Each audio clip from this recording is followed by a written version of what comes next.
My sister said, "You don't deserve to attend my engagement party." I stayed silent, just smiled, then booked a trip to Hawaii.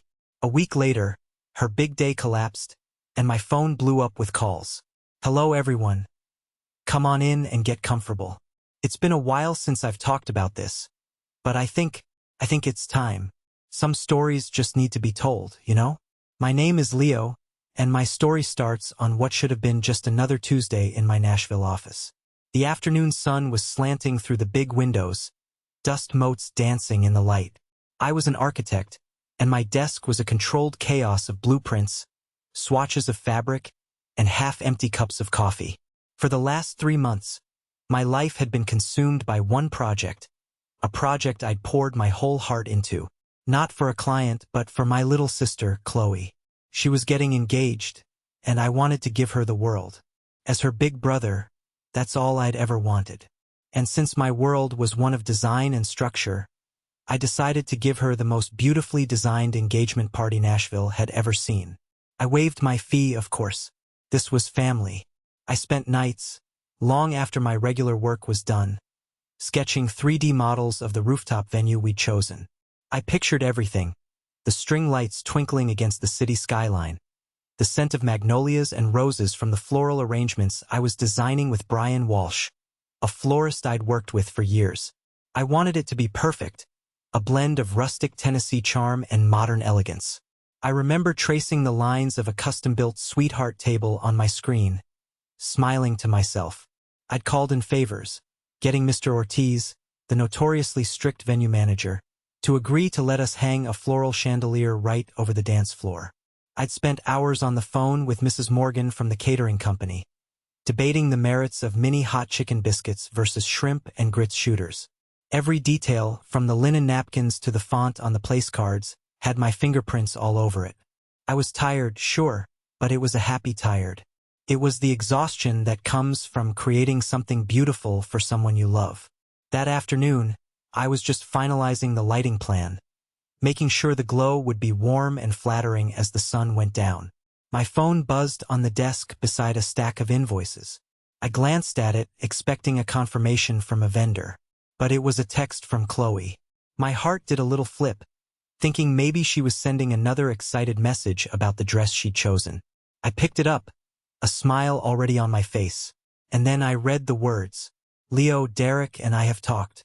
You don't really fit the vibe of the party. You don't deserve to be there." I read it once, then twice. The words didn't seem to connect in my brain. It felt like a language I didn't understand. The air in the room suddenly felt thin, hard to breathe. The buzzing of the fluorescent lights overhead seemed to grow louder, mocking. My stomach twisted into a tight, cold knot. My own sister, the one I was doing all this for, she just cut me out with a text message. Her words were so cold, so clinical. Not an ounce of warmth or regret. "You don't deserve to be there." Deserve? What did that even mean? I thought about the late nights, the money I'd spent out of my own pocket on deposits, the creative energy I'd poured into this thing. All of it, in her eyes, didn't even earn me a place at the table. My first instinct was to call her, to hear her say it out loud, to scream, to demand an answer. But as I stared at the screen, my hand shaking slightly, something else took over. A strange calmness washed over me. The hurt was still there, a sharp, physical ache in my chest, but underneath it, something else was forming. A quiet, steely resolve. I put the phone down on the desk, face down, as if to smother the words. I took a deep breath, looked at the beautiful design on my computer screen, her beautiful design, and a slow, deliberate smile spread across my face. It wasn't a happy smile. It was the smile of a man who had just been handed a declaration of war he never wanted, but one he was damn well going to finish. Plan was taking shape. A plan that didn't involve begging for a seat at her precious party. No, my plan involved a plane ticket to the farthest place I could think of. A place with sand and sun and an ocean big enough to swallow all this bitterness. And I knew, with a certainty that chilled me to the bone, that when her perfect day fell to pieces, my phone would light up with calls I would have no intention of answering. But I'm getting ahead of myself. Let's go back to how it all unraveled. because believe me, it's a story you won't soon forget. After staring at the wall for what felt like an hour, I finally decided I couldn't just let that text message hang in the air. This had to be a mistake, a cruel joke, something. So my first call wasn't to Chloe. It was to my mom, Nancy. She was always the family mediator, the one who smoothed things over. I thought if anyone could make sense of this, it would be her. I found a quiet corner in the office, my heart pounding a nervous rhythm against my ribs. She picked up on the second ring. Leo, honey, how are you? I was just thinking about you. Is the seating chart finalized? Her cheerful, oblivious tone was like a slap in the face. I took a shaky breath. Mom, I just got a text from Chloe. There was a pause. It was just a split second, but it was long enough for me to know. She knew. Oh, she said, her voice a little too casual. What about, sweetie? She told me. She said I'm not invited to the party anymore. I said, the words feeling foreign and ugly in my mouth. She said I don't deserve to be there. The silence on the other end of the line stretched on. I could hear the faint sound of the television in her living room. When she finally spoke, her voice had lost its earlier warmth. It was replaced by a firm, almost chiding tone. Leo, you know how your sister gets. She's under a lot of stress. Planning a wedding is a huge deal. Derek's family is, well, they have high expectations. Stress? Mom, I'm the one planning the party. I've been working on this for 3 months. For free. To make it perfect for her. My voice was rising, and I fought to keep it steady. And we all appreciate that, honey, we really do, she said. But her words felt hollow. But sometimes you just have to be the bigger person. You're the big brother. Be tough. Don't make a fuss over every little thing. It's her special day. Let her have it the way she wants it. Be tough. Don't make a fuss. The condescension was breathtaking. She was dismissing my hurt, my work, my very presence, as a little thing. I felt a hot flash crawl up my neck. So you're okay with this? You're okay with your son being uninvited from his own sister's engagement party? I'm saying don't make it a bigger deal than it is, she said sharply. The family needs to be united right now, not fighting. Just let it go, Leo. For the family. I hung up without saying goodbye. My hand was gripping the phone so tightly my knuckles were white. For the family. The words echoed in my head. I felt utterly alone. It was clear I wasn't going to find any support there. So I did what I should have done in the first place. I called Chloe. I needed to hear it from her. She answered with a clipped, annoyed. What, Leo? I'm busy. I got your text, Chloe. I kept my voice level, professional, like I was talking to a difficult client. She sighed, a sound full of theatrical impatience. Look, I was hoping you'd be mature about this. It's not a big deal. It's not a big deal? I repeated, my voice dangerously quiet. You uninvited me from your engagement party, the one I've designed and planned from the ground up. How is that not a big deal? Okay, fine, she snapped. You want the truth? Derek's friends. They're from a different world. They're investment bankers, people with a certain status. And you, with your art projects and dusty blueprints, you just don't fit in. You'd make us look bad. It would be awkward. I was speechless. My art projects? I was a licensed architect with a growing reputation in this city. I designed award-winning spaces. But in her eyes, I was just some dusty embarrassment. Derek and I want a classy, sophisticated event, she continued, her voice dripping with venomous condescension. And you're just not that. It's not personal, it's just about the image we want to project. I can't have my awkward older brother standing in the corner making my fiancé's high-powered boss feel uncomfortable. Not personal. The phrase hung there between us. She had taken my love, my time, my talent, and thrown it back in my face because she thought I was some kind of social liability. My blood ran cold. The image of her, standing in the beautiful space I had created for her, feeling ashamed of me. It was a wound deeper than any I had ever felt. I see, I said, my voice empty of all emotion. Well, Chloe, I hope your party is everything you want it to be. I ended the call before she could say another word. And in that moment I knew. There was no misunderstanding. This wasn't about stress. This was about cruelty. And my family, the people who were supposed to have my back, were standing right behind her, nodding in agreement. You'd think after those 2 phone calls, things couldn't possibly get worse. You'd think my family might just leave me alone to lick my wounds. But you'd be wrong. 3 days went by. 3 days of me just going through the motions. I'd get up, go to work, stare at the plans for Chloe's party on my screen, and feel absolutely nothing. It was just lines on a page now. The joy was gone, replaced by a hollow ache. I stopped making calls to the vendors. I just stopped. I told myself I needed to process, but really, I was paralyzed. Then, on Friday afternoon, my dad called. Stephen Marshall. My dad is a man who thinks of everything in terms of debits and credits. He's an accountant, and his worldview is a giant spreadsheet. He doesn't do emotions well. Leo, he started, no preamble. No, how are you doing? We need to talk about the engagement gift. I froze, pen hovering over a blueprint. The gift? Yes, he said, his tone all business. Your mother and I have decided that a significant cash contribution would be the most appropriate gesture. Chloe and Derek are planning a luxury honeymoon to Italy, and we think $3,000 from you would be a suitable amount. It's your duty as the older brother. I almost laughed. A bitter, ugly sound. I leaned back in my chair, the leather creaking in protest. Let me get this straight, I said, my voice dripping with an icy calm I didn't know I possessed. You want me to give my sister $3,000 for a party that I am explicitly forbidden from attending? Don't be dramatic, Leo, he scoffed, as if I were a teenager throwing a tantrum. This isn't about the party. This is about family responsibility. It's about showing support. Your sister is starting a new life with a very promising young man. This is your part to play. We all have a part to play. I thought about the small inheritance my grandmother had left me a few years back.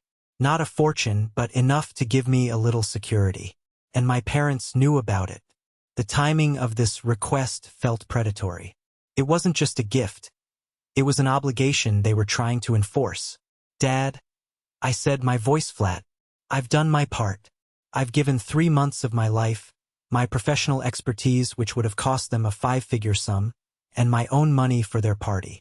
My part is done. I am not giving them one more dime. His voice hardened. I'm very disappointed in you, Leo. This is selfish. After everything we've done for you, helping with your college fund, supporting your career choice. This is how you repay us? By being petty. He hung up, just like that. It wasn't a negotiation. It was a demand, and I had failed to comply. I wasn't just the embarrassing brother anymore. I was now the ungrateful, selfish son.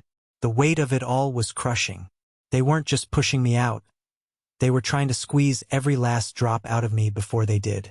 Later that evening, I was trying to lose myself in some mindless scrolling on my phone. Anything to numb the constant replay of those conversations in my head. And that's when I saw it. A new Instagram post from my cousin Brenda Reed.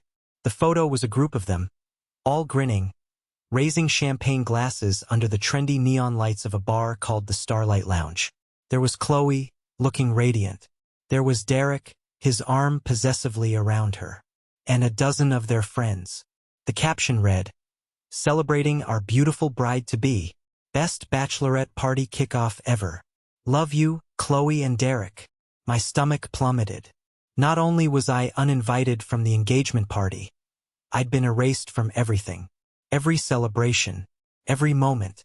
The worst part? The Starlight Lounge.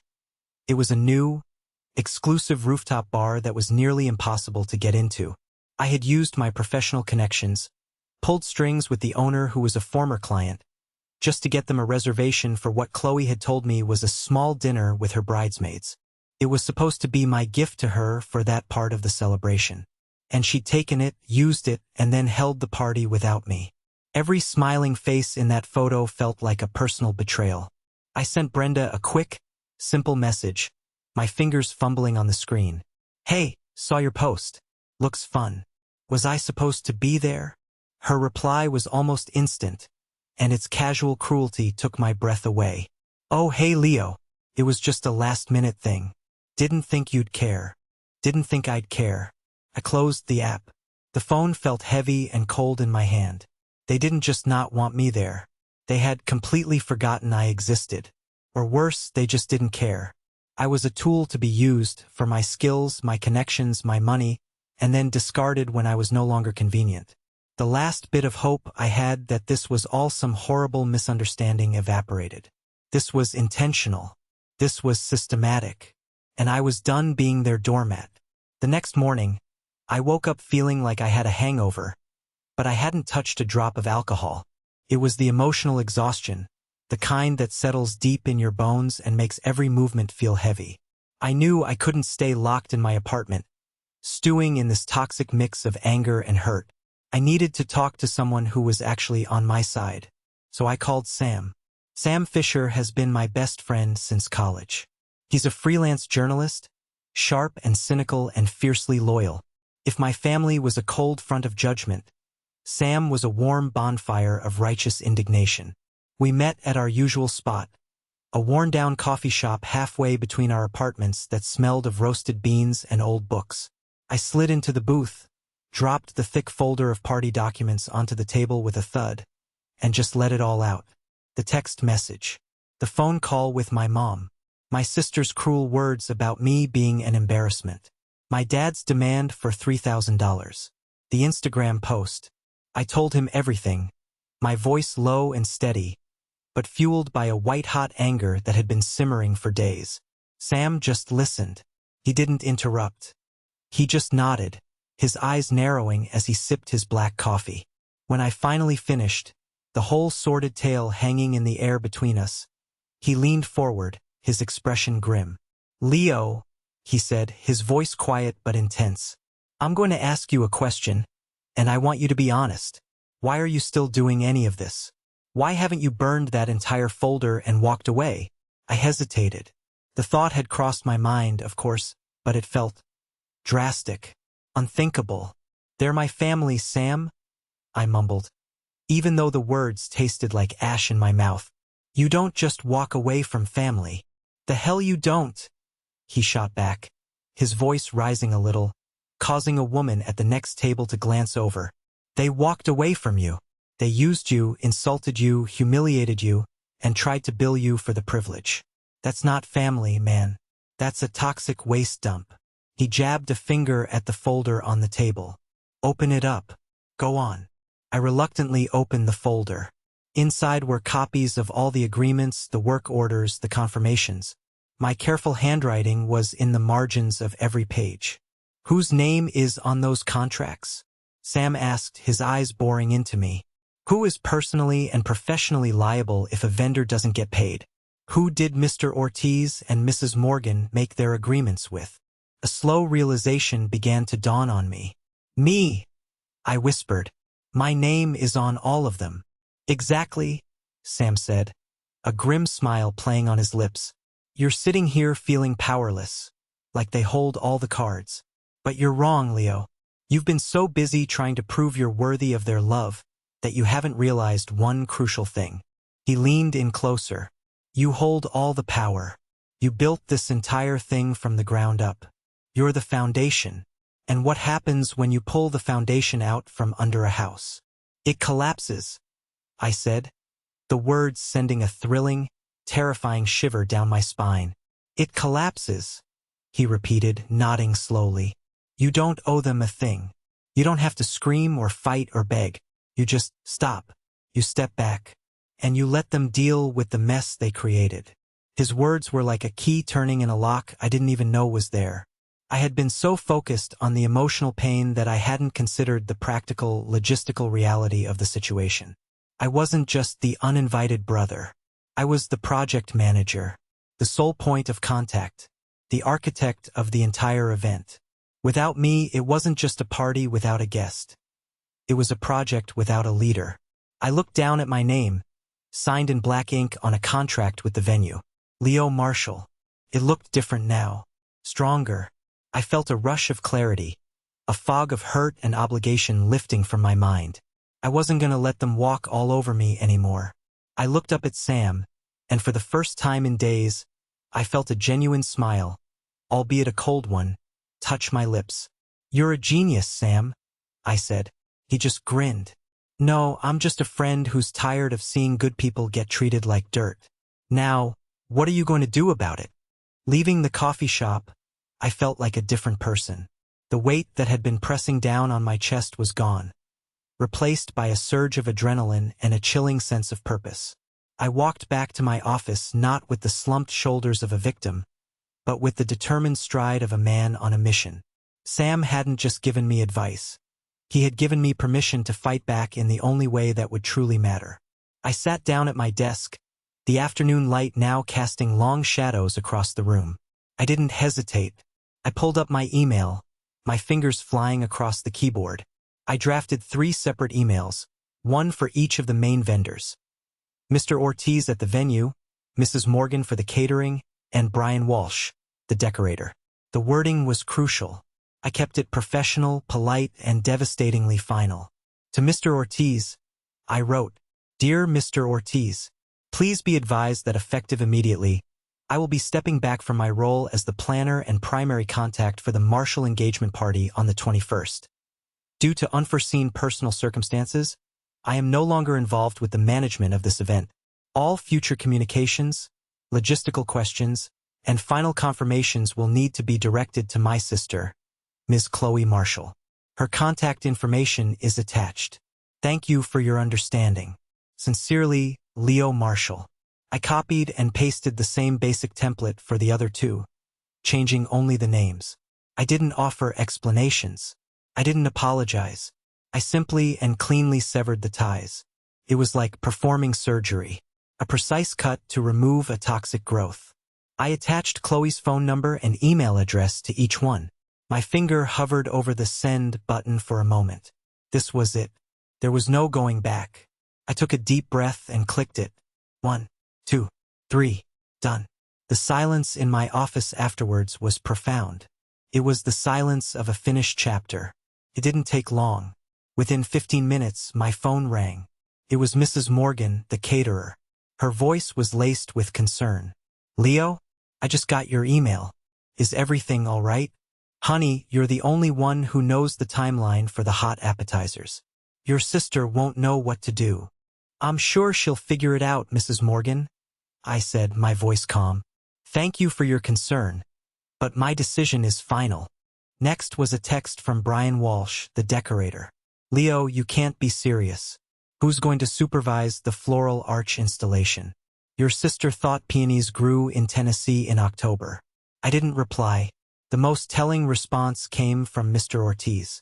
He was a man of few words, but his email was clear. "Mr. Marshall, your name is on the signed contract.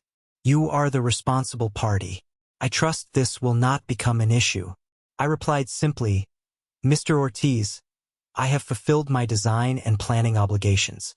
The execution is now in the hands of the client. I have every confidence they will manage it."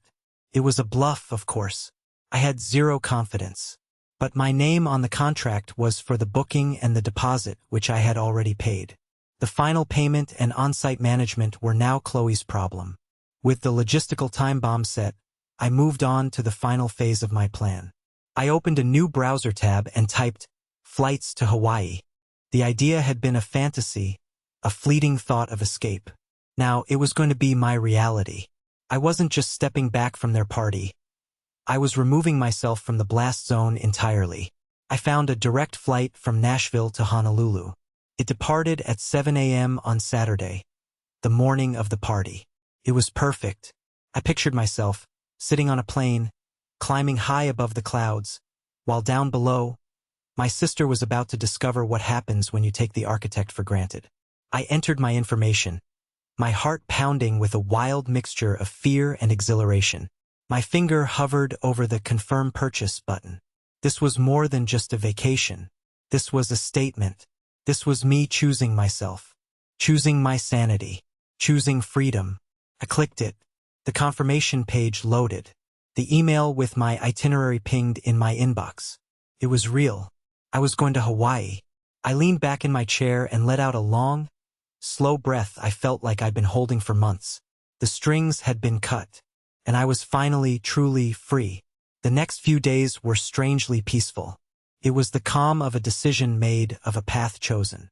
The constant, low-level anxiety that had been my companion for weeks simply evaporated. I went to work and focused on my actual clients, the ones who valued my expertise and treated me with respect. I found myself enjoying the simple mechanics of my job again, the clean lines of a blueprint, the challenge of a difficult structural problem. My phone was quiet. My family, it seemed, was too busy either ignoring my withdrawal or, more likely, believing in their own arrogance that they could handle everything themselves. They hadn't needed me at the party, right? So surely they didn't need me to run it. Let them think that. The evening before the party, the evening before my flight, I was in my apartment packing. The process was methodical, almost meditative. I laid out a few pairs of linen shorts, some light cotton shirts, my swim trunks. I packed a thick novel I'd been meaning to read for months. It felt surreal, packing for paradise while a storm of my own making was about to break over my family. I folded a blue shirt and placed it carefully in my suitcase. As I did, my phone buzzed on the bed. I glanced over. It was a text from my mom. "Leo, your father tells me you still haven't sent the gift money. Don't be so selfish. This is for your sister." I stared at the message. The sheer audacity of it was almost impressive. Even now, after everything, their primary concern was the money. Not my feelings, not my absence, just the check they felt they were owed. A month ago, that text would have sent me into a spiral of guilt and anger. Now, I felt nothing. It was like reading a message meant for someone else. I picked up the phone, held my finger down on the message, and without a second thought, I deleted it. I didn't even bother to block her number yet. I wanted them to have a way to reach me when the panic set in. It was a cruel thought, maybe, but it felt like justice. I continued packing. I zipped up the suitcase, the sound decisive and final in the quiet apartment. I walked over to my desk and looked at the corner where the folder for Chloe's party used to sit. I had taken it to the office and filed it away in a deep cabinet drawer, buried under old projects. It was a physical act of putting the past behind me. I stood by my window looking out at the Nashville skyline. The lights of the city were just starting to twinkle to life. Somewhere out there, on a rooftop I knew intimately, final preparations were supposedly underway for a party. I wondered what it looked like right now. Was it the elegant, magical space I had designed, or was it already showing signs of neglect? I poured myself a small glass of bourbon, the amber liquid catching the light. I raised the glass to the window, a silent toast. It wasn't a toast to their failure, not really. It was a toast to my freedom, to choosing peace over toxic obligation, to the simple, profound act of walking away from people who don't see your worth. I took a sip. The bourbon was warm and smooth, and for the first time in a very long time, I felt a genuine sense of peace settle over me. The chaos would come tomorrow. The angry calls, the panic texts, the accusations. But they wouldn't find me. By the time their perfect world started to crumble, I would be 30,000 feet in the air, heading west towards the sunrise and a new beginning. And they would be left to stand in the ruins of a party they got, but a family they had so carelessly thrown away. Of course, I wasn't there to see the implosion myself. I pieced it all together later from a few sources. A very apologetic and very detailed email from Mr. Ortiz, a long, rambling voicemail from Mrs. Morgan, and a few juicy tidbits that Sam managed to pick up from mutual acquaintances. But as I sat on a beach in Waikiki a few days later, listening to the waves, this is the picture I put together of that disastrous Saturday evening. The chaos apparently started early. Chloe, believing that the event would magically run itself based on my detailed plans, didn't arrive at the venue until an hour before the guests were scheduled to. She showed up not to supervise, but to get her hair and makeup touched up in the bridal suite. Derek, her fiancé, was even worse. He was at a bar nearby with his groomsmen, pre-gaming, as he called it. Mr. Ortiz, the venue manager, was the first to realize something was terribly wrong. He had my timeline, which called for a final sound check at 4 p.m. and a lighting check at 5 p.m. But with no one there to direct the technicians, They were just standing around, looking confused. The custom floral chandelier, the centerpiece of my design, was still in pieces on the floor because Brian Walsh, the decorator, had no one to sign off on the rigging. He tried calling Chloe. No answer. He tried Derek. It went straight to voicemail. When the guests started to arrive at 6 p.m., they walked into a scene of low-grade panic. Half the tables were missing their centerpieces. The elegant, rustic chic vibe I had planned was nowhere to be seen. Instead, Brian, in a desperate attempt to fill the space, had put out a few sad-looking balloons that completely clashed with the color scheme. Guests were whispering, looking around with confused expressions. Then came the food disaster. Mrs. Morgan, the caterer, was a consummate professional, but she could only work with the information she was given. A week prior, after I had stepped back, Derek had called her directly. He'd made several cost-saving changes to the menu without consulting Chloe, or apparently anyone with taste. He swapped the popular hot chicken sliders for cold, pre-made pinwheel sandwiches. He canceled the shrimp and grit station to save money on a chef. The result was a sad, limp buffet that looked more appropriate for a corporate lunch meeting than a high-end engagement party. Mrs. Morgan told me later she tried to reason with him, but he insisted he knew best, that he wanted a more modern, minimalist menu. The guests were not impressed. The word tacky was reportedly overheard more than once. The breaking point, the moment the entire evening curdled from awkward to catastrophic, happened around 7:30. Chloe, finally emerging from her suite and seeing the state of her party for the first time, reportedly let out a shriek of horror. She marched over to the sad-looking buffet, picked up a pinwheel sandwich with 2 fingers as if it were a dead insect, and turned to find Derek. She found him by the bar, laughing loudly with his friends. According to Sam's source, who was standing nearby, the confrontation was loud, public, and utterly mortifying. "What is this?" Chloe screeched, shoving the sandwich in his face. "This is my party, and it looks like a cheap funeral." Derek, his face red from alcohol and anger, shot back, "Well, maybe if your useless brother hadn't bailed on us, things would be different." "My brother?" she yelled, her voice echoing across the rooftop. "You're the one who told me to uninvite him. You said he was an embarrassment and that you could handle everything. I could have if you weren't so busy getting your picture taken," he snarled. "This is your fault, Chloe. You and your stupid, dramatic family." They stood there, the so-called happy couple, screaming at each other in front of all their friends, family, and Derek's high-powered boss. The party came to a standstill. The music faded. Everyone just stared as the perfect facade they had tried so hard to build crumbled into dust right before their eyes. Guests started to quietly slip away. Mr. Ortiz began directing his staff to start cleaning up, even though the party was supposed to go on for another 3 hours. The beautiful, magical evening I had designed had become a public spectacle of failure and humiliation, and the architects of that failure had no one to blame but themselves. While all of this was unfolding back in Nashville, I was blissfully unaware, sitting in the sterile quiet of the airport terminal. It was 6:30 a.m. The sun was just a pale pink smear on the horizon. I was sipping a lukewarm coffee from a paper cup, watching other travelers hurry past, their faces a mixture of excitement and exhaustion. My phone, which I had kept on silent but not yet on airplane mode, lay face down on the empty seat beside me. I felt a strange sense of detachment, like I was watching a movie of my own life. I knew the party was starting soon.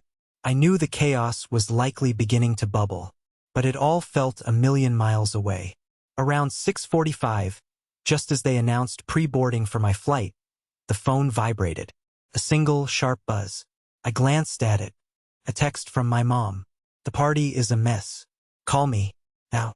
The tone was no longer chiding or condescending. It was pure panic. I stared at the message, a cold satisfaction spreading through my chest. I didn't reply.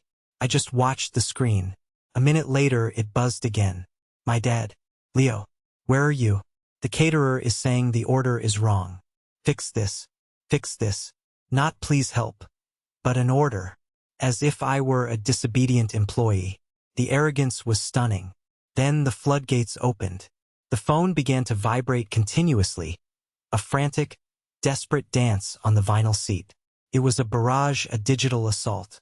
A text from Chloe. Leo, where are you? The flowers are wrong, everything is wrong. Another from Chloe. Mr. Ortiz is looking for you, everyone is asking for you, you have to come here. And another, I'm sorry, okay? I'm sorry. Just please come and fix this. I'm begging you. The all caps, the frantic punctuation. I could almost hear the shrill panic in her voice. It was the sound of a spoiled child who had finally broken her favorite toy and realized no one was going to buy her a new one. Then the call started. My mom's face popped up on the screen. I silenced it. Then my dad. Silenced. Then Chloe over and over again. I watched her picture appear and disappear. Her smile in the photo a bitter irony. She was probably standing in the middle of her nightmare, frantically jabbing at her phone, her perfectly manicured nails clicking on the screen. A string of texts from my dad came through in quick succession. This is your responsibility. You signed the contract. You are embarrassing this family. I am ordering you to get down here and salvage this situation. I had to laugh at that one. Ordering me.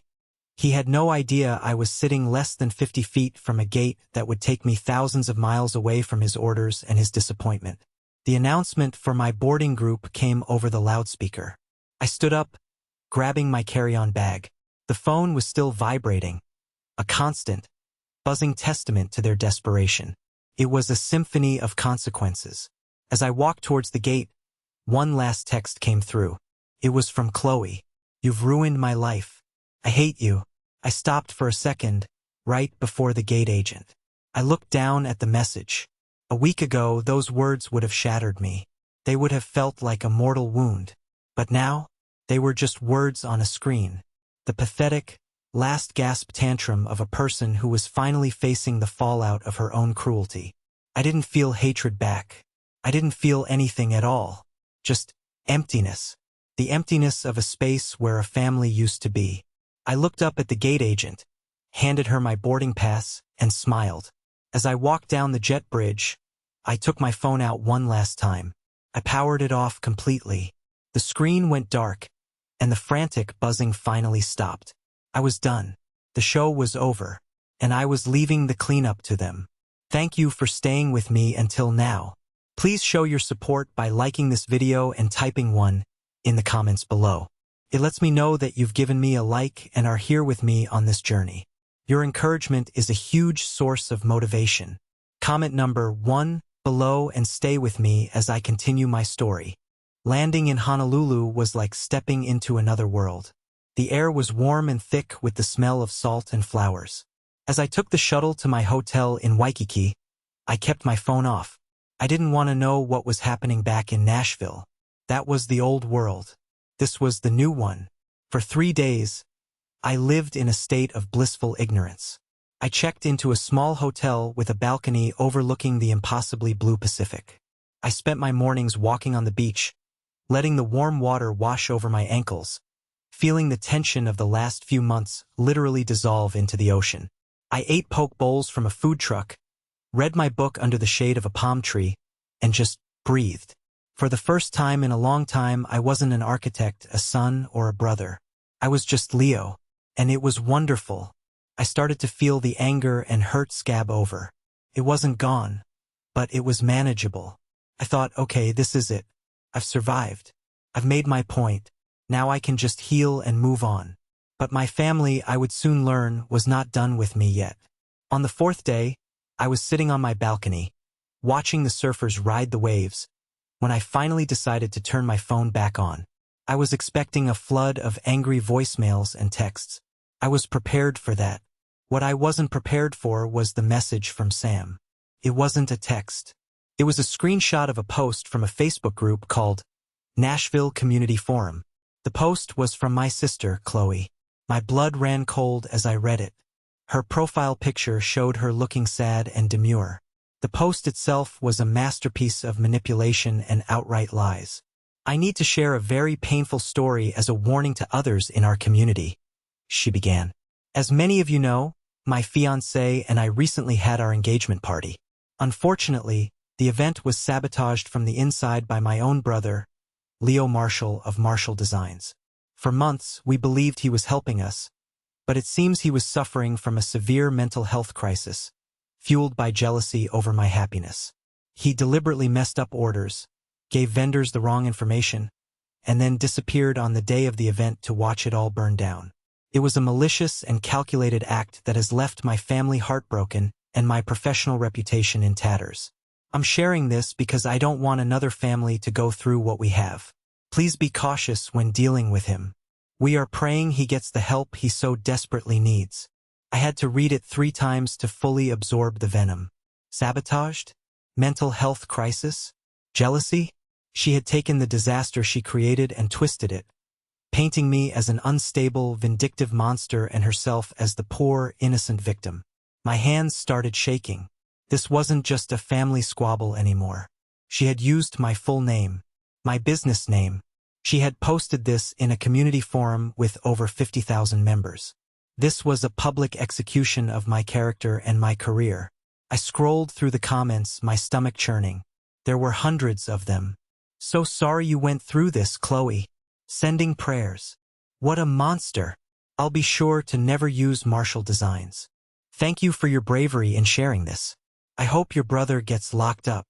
It was a witch hunt, and I was the witch. She had taken my quiet act of self-preservation and turned it into a public smear campaign. The peaceful bubble I had built around myself in Hawaii burst instantly. The anger came roaring back, hotter and more intense than before. This was no longer just about a party. This was about my livelihood, my reputation, my future. She wasn't content with just pushing me out. She was trying to burn my entire world to the ground. My phone buzzed again. It was an email. The subject line read, "Cancellation of consultation." It was from a potential new client, a big one I had been excited about. The email was short and cold. "Mr. Marshall, in light of some disturbing information that has recently come to our attention regarding your professional conduct, we will be canceling our upcoming meeting. We wish you the best." The best. I felt a wave of nausea. She was actually succeeding. Her lies were spreading, and the damage was already being done. The paradise around me, the blue sky, the gentle waves, the warm breeze, suddenly felt like a cage. I was thousands of miles away, completely powerless, while my sister was systematically destroying my life. My first instinct was pure, unadulterated panic. I wanted to fly back to Nashville immediately, to stand in that forum and scream the truth. But I knew that would only make me look more unhinged, playing right into Chloe's narrative. I felt trapped, my reputation being shredded by lies while I sat helpless on an island. My hands were shaking so hard I could barely dial, but I managed to call the one person I knew would be in my corner. "Sam," I said, my voice cracking as soon as he answered. "You're not going to believe what she's done." "I've seen it, Leo," he said, his voice grim and steady. "I've been watching it all day. Don't respond. Don't engage. Don't do anything until you talk to me. This is what she wants. She wants you to have a public meltdown." Sam's calmness was the anchor I desperately needed. He was right. A frantic, emotional response was a losing game. This wasn't a family fight anymore. It was a public relations war, and I needed a strategy. "What do I do, Sam?" I asked, my voice barely a whisper. "She's telling people I'm mentally ill. She's ruining my business." "We fight back," he said, and I could hear the determination in his voice. Not with emotion, but with facts. Cold, hard, verifiable facts. "You're the architect, right? You have the blueprints. You have the paper trail." Over the next 2 hours we talked, planned, and strategized. Sam, with his journalist's brain, was methodical. He told me to go back through every email, every text, every invoice related to the party. He wanted a timeline. He wanted evidence. While I was doing that, he said he would make a few calls. He wouldn't tell me to whom, just that he had a few contacts in the industry who value professionalism above all else. So that's what I did. I spent the rest of my day in Hawaii, not on the beach, but hunched over my laptop in my hotel room. I compiled everything. My initial proposal to Chloe, the countless emails confirming details, the invoices I had paid out of my own pocket, the texts where she praised my work before Derek got in her ear.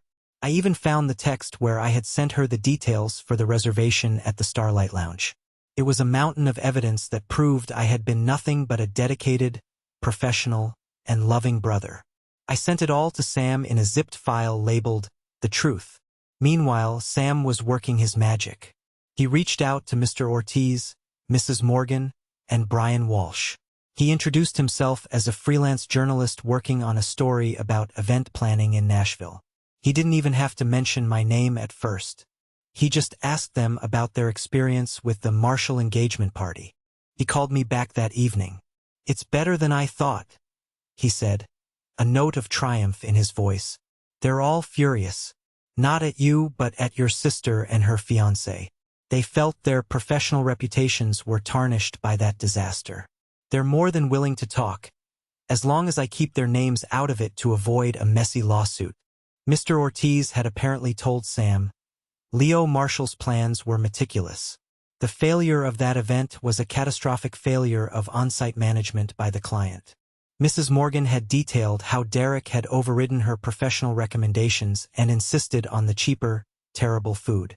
Brian had a string of unanswered texts to Chloe from the day of the party. Sam spent the next day writing. He didn't write an angry Facebook post. He wrote a polished, professional article. He laid out the story piece by piece, not as a messy family drama, but as a case study in professional integrity versus client negligence. He used my evidence, the emails, the timelines, and interwove it with the anonymous, damning testimony from the vendors. He painted a picture of a dedicated professional who was thrown under the bus by a narcissistic client. The headline was a work of art, Nashville Event Disaster. How a planner's vision was derailed by his own family. He sent me the draft. Reading it, I felt a surge of hope. It was my truth, told in a way that was undeniable. We even had a friend of ours who was a lawyer give it a quick read to make sure we weren't opening ourselves up to any liability. He gave it the green light. "Are you ready?" Sam asked me over the phone. "Do it," I said, my voice steady for the first time in days. "Let's burn her lies to the ground." Sam published the article on a popular local news blog he freelanced for. And then we waited. The article landed like a bomb. It spread through the Nashville social scene faster than gossip at a hair salon. Sam had posted the link directly in the comments section of Chloe's original post in the Nashville Community Forum. The effect was immediate and devastating for her. Suddenly, the narrative flipped. The tide of public sympathy, which had been so strongly in her favor, turned against her with a vengeance. People started dissecting her original post, pointing out the manipulative language. The anonymous quotes from the highly respected Nashville vendors were the killing blow. Her story about a mentally unstable brother sabotaging her party fell apart under the weight of hard evidence. The comments on her post turned from sympathetic to vicious. "Wow, so you stiffed your brother and then tried to ruin his career? Classy. I was at that party. It was a disaster. Now I know why. Shame on you, Chloe Marshall. This is character assassination. I hope your brother sues you for defamation." By the time I flew back to Nashville a few days later, the digital war was over, and Chloe had lost spectacularly. The first thing I did was have my lawyer friend send her a cease and desist letter regarding her defamatory statements. Her post was deleted within the hour. But the real-world consequences were just beginning to unfold. Sam kept me updated. The first domino to fall was the engagement itself. Apparently, the public humiliation was the final straw for Derek. The screaming match at the party had exposed the cracks in their relationship, but my counteroffensive had shattered it completely. He was a man obsessed with image and status, and Chloe had just become a social pariah. He called it off, telling mutual friends that he couldn't be associated with that kind of drama. The second domino was even more satisfying. Derek's family, who were as image-conscious as he was, were horrified by the whole affair. They had apparently been planning to invest a significant amount of money into a boutique clothing business Chloe wanted to start. After the article came out and their son broke off the engagement, they pulled their funding completely. Her dream of becoming a business owner, bankrolled by her fiancé's wealthy parents, went up in smoke. My own family tried to do damage control, but it was too late. My mother called me, leaving a rambling, tearful voicemail. "Leo, this has gone too far," she cried. "Your sister is heartbroken. You're tearing this family apart. You need to stop this." Stop what? I hadn't done anything but defend myself with the truth. The fact that she still saw me as the aggressor told me everything I needed to know. I deleted the voicemail without a second thought. My dad sent a curt text, "We need to meet. This has affected my business connections." I didn't reply. Their attempts to guilt and command me had lost all their power. The most potent form of karma, however, came from the professional community. The story of the party became a cautionary tale among Nashville's event industry. The vendors I had worked with, now fiercely loyal to me after I had been vindicated, quietly spread the word. The Marshall family, and Chloe in particular, became known as clients from hell. No reputable florist, caterer, or planner would touch them. Their social standing, which they had so desperately tried to elevate by casting me out, was now in the gutter. I didn't feel a rush of triumphant joy. I didn't gloat. What I felt was a profound sense of relief. Quiet, deep satisfaction. It was the feeling of a great weight being lifted, of a skewed world finally righting itself. I had weathered the storm. I had stood my ground, armed with nothing but the truth, and I had won. I hadn't sought revenge, not really. I had simply demanded respect. And in the end, the world had given it to me, while the people who tried to deny me that respect were left with nothing but the bitter taste of their own consequences. I started to understand that the best revenge isn't loud and fiery. It's quiet, decisive, and best served by simply letting people lie in the beds they've made for themselves. In the weeks and months that followed, something strange and wonderful began to happen. The story, which I thought would be a permanent stain on my professional life, turned into the complete opposite. It became my calling card. Instead of being seen as unstable or problematic, I was seen as a man of integrity, a professional who wouldn't compromise on quality and who had the guts to stand up for himself. My phone started ringing again, but this time, it wasn't with panicked calls from my family. It was with calls from potential clients. The first big one was from the organizers of a major local music festival. The head organizer, a formidable woman named Sarah, met me for coffee. "I read that article about you," she said, stirring her cappuccino. "Frankly, I was impressed. Anyone who can keep their cool and use facts to dismantle a smear campaign like that is someone I want managing my $250,000 staging budget." We signed a contract that day. It was the biggest project of my career. After that, the floodgates opened. A young couple who were planning their wedding reached out. "We want to work with someone who values honesty," the bride-to-be told me. "After reading your story, we knew you were our guy." A tech company hired me to design their new corporate headquarters, not just for my architectural skills, but because, as the CEO put it, we value people with a strong backbone. My pain had been forged into a new kind of professional armor. It had become a testament to my character. I realized I had a choice. I could let the betrayal define me and make me bitter, or I could use it as a foundation to build something new, something better. I chose to build. My little one-man operation, Marshall Designs, started to grow. I couldn't handle all the work myself anymore. 6 months after the Hawaii trip, I hired my first employee, a bright young architectural graduate named Maria. A few months after that, I hired a project manager. I leased a small, sunlit office in a renovated warehouse downtown, not far from the rooftop where my life had taken such a dramatic turn. I made a promise to myself that my company would be the antithesis of the toxic environment my family had created. We operated on principles of respect, transparency, and mutual support. There was no backstabbing, no drama. We celebrated each other's successes. When we made mistakes, we owned them and fixed them together. My business wasn't just a way to make a living. It was my sanctuary. My personal life began to heal as well. I reconnected with friends I had neglected during the months I was consumed by the party planning. And I met someone. Her name was Clara, a landscape artist with a kind smile and a calm, gentle energy that was a balm to my soul. On our third or fourth date, I told her the whole story. I laid it all out, expecting her to maybe see me as damaged goods. She just listened patiently, and when I was done, she reached across the table and took my hand. "It sounds like you went through hell," she said softly. "But what I hear is a story about a man who found his own worth. That's not baggage, Leo. That's strength." Looking back, the irony was staggering. By trying to declare me unworthy, by trying to cast me out, my family had inadvertently propelled me to a level of success and happiness I had never imagined. They thought my worth was tied to their approval. But by setting me free from that need, they had allowed me to discover my own value.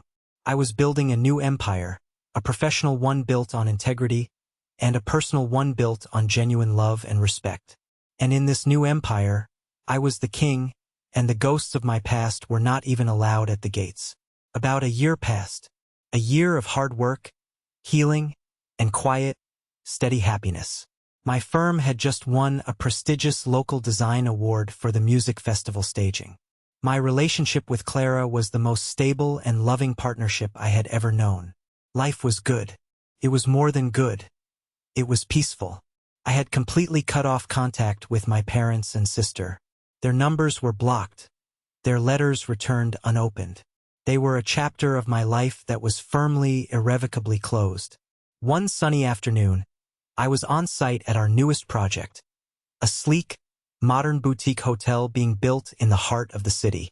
It was a career-defining project, the kind of thing I used to dream about while sketching in my college dorm room. I was standing on what would be the fifth-floor terrace, discussing a structural detail with the foreman, the city of Nashville sprawling out below us.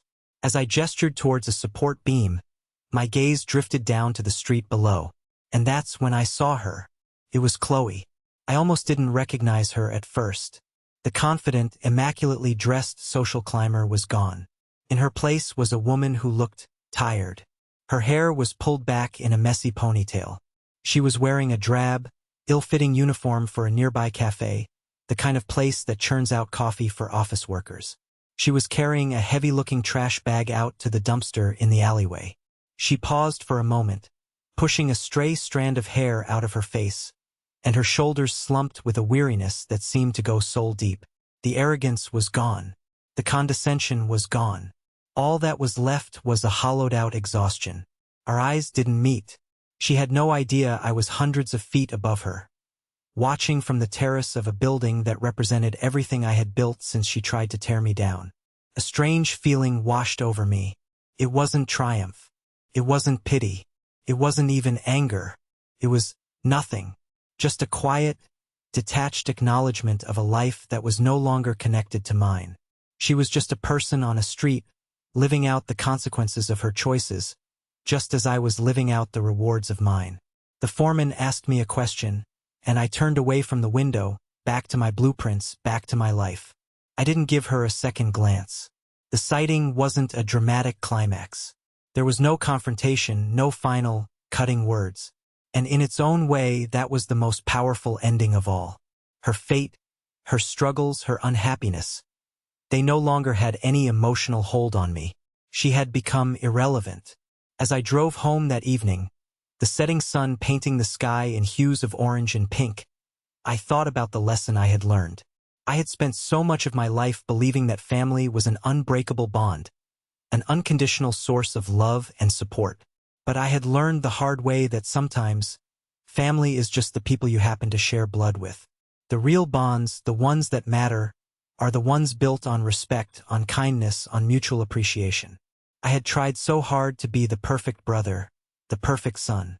But the real victory wasn't in getting revenge.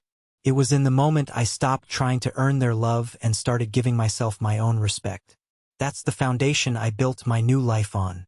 And unlike the party I designed for my sister, this was one structure that would never, ever collapse. Thank you all so much for listening to my story. It's not an easy one to tell, but sharing it helps. I have to wonder, have any of you ever had to make the difficult choice to walk away from family to protect your own peace? Let me know your thoughts in the comments below. Your stories and your support mean the world. And if you found some strength in my story, I'd be so grateful if you'd hit that like button and subscribe for more. Take care of yourselves.